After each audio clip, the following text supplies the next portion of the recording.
the Moto Edge 50, a middle-of-the-road mid-range device from Motorola. There are plenty of different Moto Edge models, so what's this one all about? I'm Will for GSM Arena, and let's find out in our Moto Edge 50 review.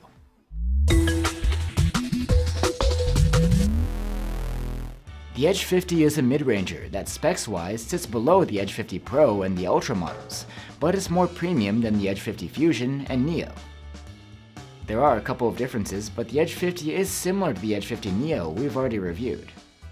The phone brings a snazzy vegan leather design. Actually, in this koala gray colorway, Moto calls the vegan leather suede, and it's smooth and fuzzy to the touch. The covering actually goes up and over the camera bump as well, with just the cameras themselves peeking out. Both the back and front curve into a thin aluminum frame, and the phone feels quite thin and lightweight overall. Just as on the Edge 50 Neo, Moto has gone above and beyond when it comes to ingress protection here.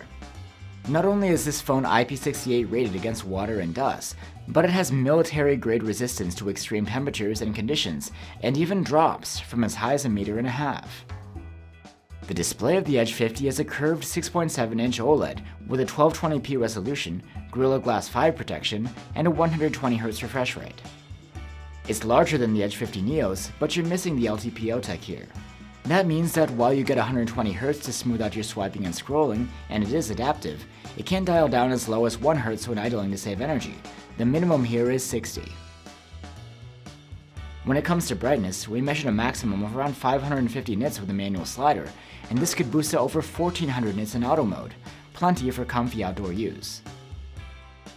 And this screen looks good overall. It's plenty sharp at 446 ppi, and there's support for HDR10 Plus video as well. For audio, the Edge 50 has stereo speakers with very good loudness. The sound quality is good, with nice highs and vocals, but there isn't a ton of bass.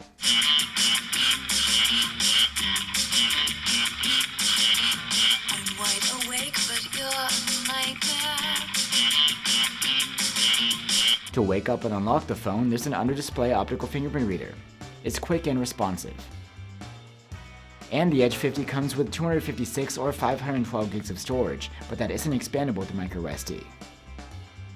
Just like the rest of the Edge 50 family, the phone comes with Moto's new Hello UI interface, running on top of Android 14. It provides a near-stock Android experience, but with some custom Motorola features on top.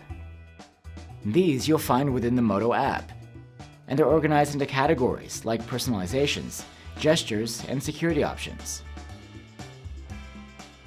There's also support here for Moto's Smart Connect, which used to be called Ready 4.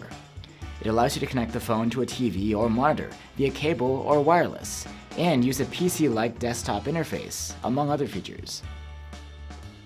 It's worth noting that the Edge 50 does not have always-on display support, unlike some other phones in the series.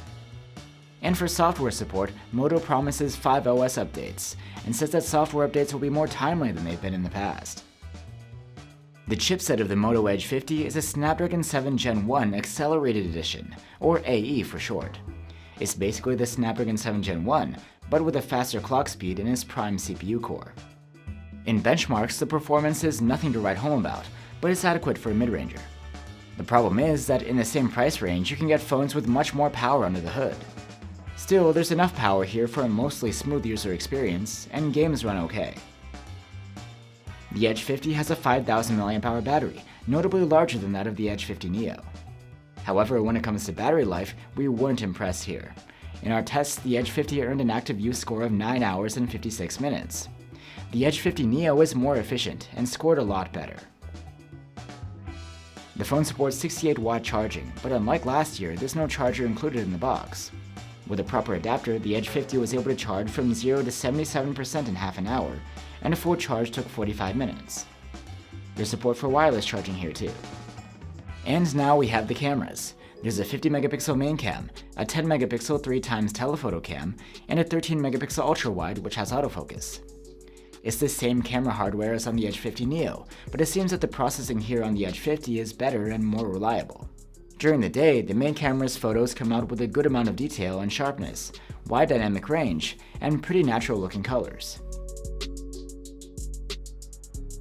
Shots of people come out looking solid too. In low light, the system can apply night mode automatically. There's plenty of detail, and the sharpness is okay. Noise isn't an issue, and the dynamic range is pretty wide, with natural-looking shadows. The 3x telephoto camera produces pretty nice daylight photos.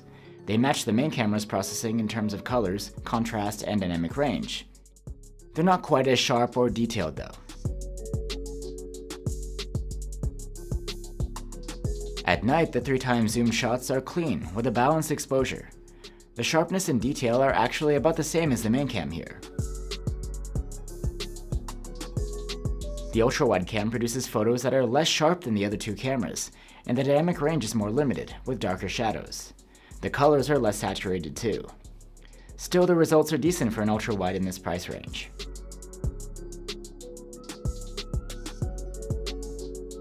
Since this camera has autofocus, you can take close-up macro shots with it. But actually, the main cam can focus at a similar close distance.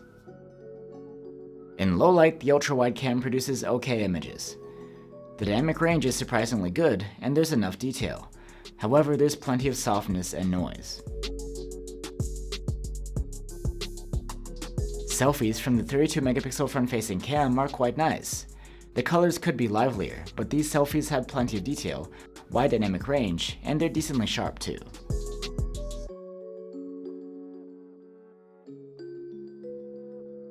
The Edge 50 can record videos in 4K at 30 FPS with all of its cameras, including the selfie cam.